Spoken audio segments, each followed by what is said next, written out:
and in less than about 30 minutes as well. New ball, game one, time in, 0-0. All right, here we go, starting at 0-0. Side out.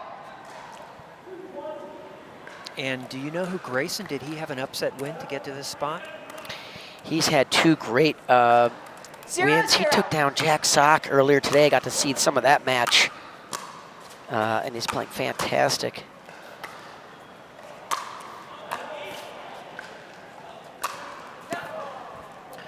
Along with Glenn, Lucy, this is Dave the Badger Weinbach. Proud to bring you this live action here on the grandstand court. Glenn's been here all day long.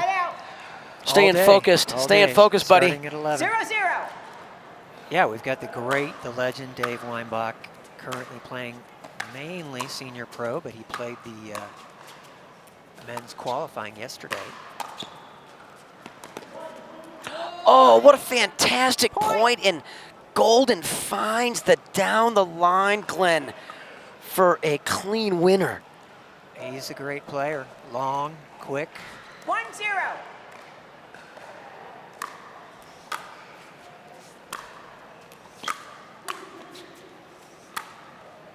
Both these players are terrific movers around the court. They're very efficient with their movements. They may not look super fast on television, but let me tell you, they're very, very efficient with their movements. I've always said that Ben Johns is the most efficient mover we have in the game, but Rafa Hewett is a lot quicker, folks, than he looks. Point. For sure. And he's tough to play. I've played a lot against him over the years, mostly in doubles, and he's really tough, can generate a lot of different kinds of spin. It's not just top spin. Side out. So a quick 3-0 lead here for Grayson.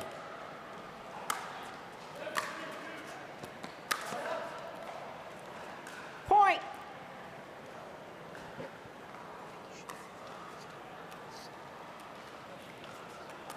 One, 3.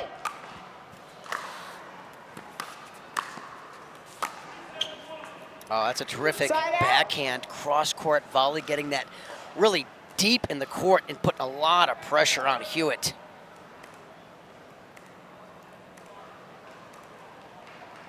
Well, you've had some great matches today on grandstand here. I've been watching all the different action all over the place here. Yeah, I saw you. Yeah, we just saw Jaume against Connor, and that was just real. I mean, almost every point was good. You know, Jaume never beats himself, so for Connor to beat him that easily, I didn't get a chance to see that. I was on center, but man, he must have executed his game plan to perfection. Played as well as I've seen him play, yeah. Hardly missed a ball, so. It was too bad because Jaume was actually up 8-4 and 10-6 in the second game, and both Zane and I were really hoping to see a third game, and unfortunately Connor just took the paddle out of Jaume's hands. 5-1.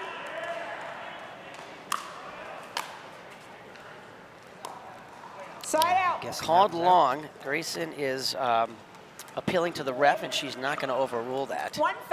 They do have challenges now in grandstand court, which is new. The GS1 court, 2-5. but we'll check that score in a minute.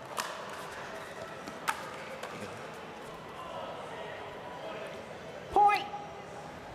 I had a chance to do a few of Rafa matches in Kansas City, and he had some incredible wins on grandstand court, and that's the best I've ever seen him play in singles. So he's looking to carry that momentum here at the Utah PPA.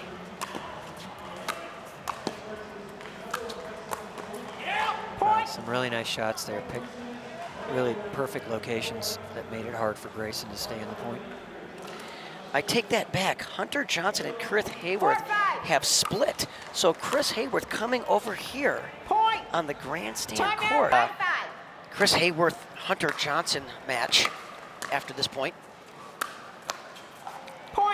They did split games, and then Chris Hayworth just telling me here off camera that the third game did not go his way. So Chris Hayworth out of the singles draw, and a terrific win by Hunter Johnson, who was playing the best singles of his life, Glenn, Lucy. 7-5.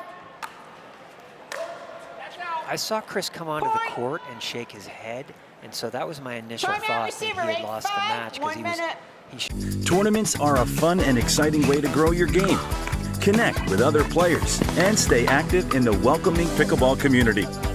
Whether you're a seasoned player or looking to try your first tournament, we have a place for you. 56 win probability to Grayson Goldin. Time in. That would probably be adjusted now 8-5. for the fact that Rafa's up 8-5. Point. Yeah, Rafa's so dangerous on that forehand because he can go any direction. Just as easy as he went inside out on this forehand, as you see. His preference shot on that is to roll it 9-5. across his body, and of course that's what Grayson expected. Side And out.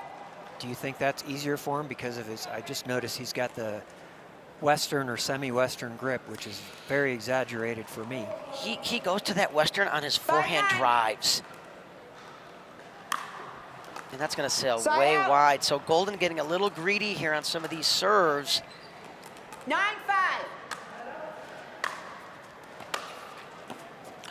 Oh, and it just Point. clips the tape and the line, I think, to get Rafa Hewett to game point here in this highly competitive point. first game. 10-5.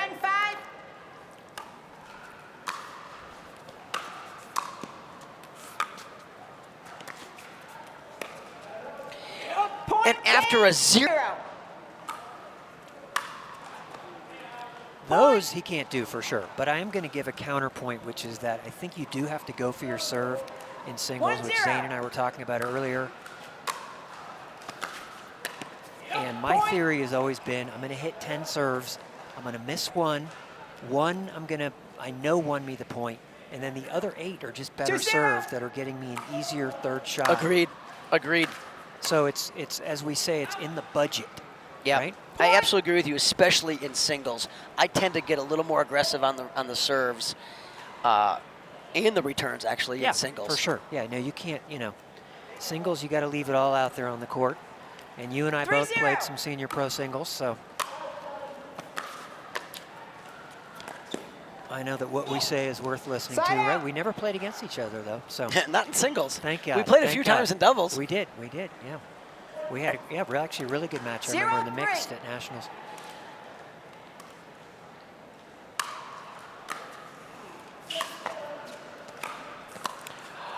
Oh my stars! The point of the match. I mean, every single shot was incredible in this point. Unbelievable. 1-3. Side out. Okay.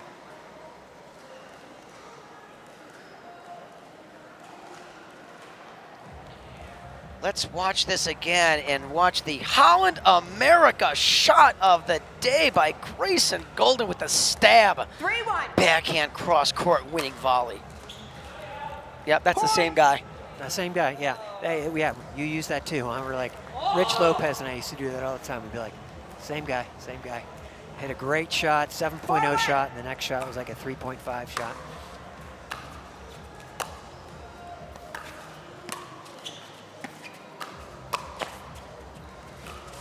Wow, hey, that could be the Holland America shot of the day right there too. That's Timeout, crazy. receiver. And a 5-1, 1 huge minute. come on from Rafa Hewett, knowing what an important part we are here.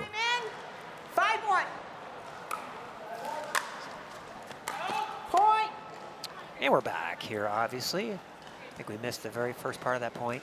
So Grayson right now is kind of giving this match away. He's had way too many unforced errors, and as Dave talked about earlier, you got to make your opponent earn every point. So hopefully he can settle down here and get back in this, because 6-1. right now Rafa's rolling. And that's another So one. And that's just a great shot. we were talking about this earlier, Glenn, that is Rafa's favorite pass off the forehand, is he loves to roll it cross court. And what he does is he comes around the side of the ball a little bit. So not only does it have topspin, it's actually working 7-1. away from the opponent. So once that ball bounces, there's no chance of getting it. Point. Yeah, so since it was 3-0 in the first game, Rafa has scored, he's ahead 19-3 in points. Scored 11 in the first game, 8 here for total 8-1. 19. Yeah. Grayson's only had 3 points since then. even that backhand volley, he mishit. Side out. That was a nice finish there. There we go. Yeah, there was some anger in that overhead. There was, yeah, from frustration taken out on that ball. Goldin knows he's got to make his move right now. He can't afford to be down 9-1. This has got to be making where he makes his move. Wow. Side out. And Rafa with a verbal celebration. Rafa gets loud there. Zane said this will be the loudest match of the afternoon, but Rafa's been pretty quiet, at least with me with my headphones on. I've not heard him.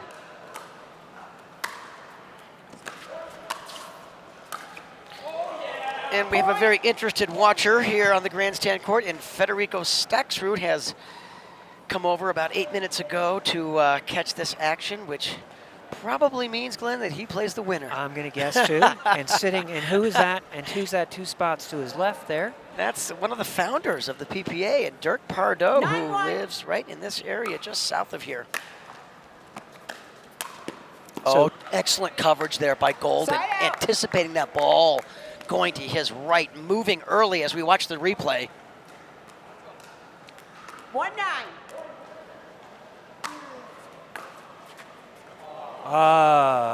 Side out. So Dirk Pardo is Connor's father, and we played in the boys 12s together in California tennis 50 years ago. And I just went to his house. Amazing. I went to his house yesterday, and we played some rec games there with another local guy named Kerry Yu and another local guy named Jason Peary, who's a very good senior pro as well. Really good player. I was impressed by him. So let's see if Goldin can get off of this one here and try to claw his way back into game 2. He can't win if he doesn't get off a 1. Well, that's going to help his cause. So let's see if he can try to build some momentum here. He just doubled his score, Dave. He's a competitor, Glenn. I fully expect him to give everything he's got here. He's a battler. He's just getting a little bit greedy on some of these serves. He's going to challenge the serve here, I think.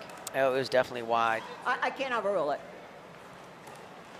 We have a good angle on that. That was clearly 9-2. Got wide. you. I didn't see it, but I can't call him anyway. Oh, that's bad luck. Wow. Yeah, this has been one of the quickest matches. I mean, how long have you been here for? Like 3 minutes? Timeout receiver. I'm serious. This is just 1 minute. That are 5, 6, 7 years younger to him now. Right, yeah. No, I thought he was out of the singles game, right? I mean, he had a good run there for a while, and got to the semis and finals of a few tournaments, but. And after that unbelievable match and great finish there by Hewett, a huge celebration on the court, and does his usual left-handed finger twirl in victory. So what a terrific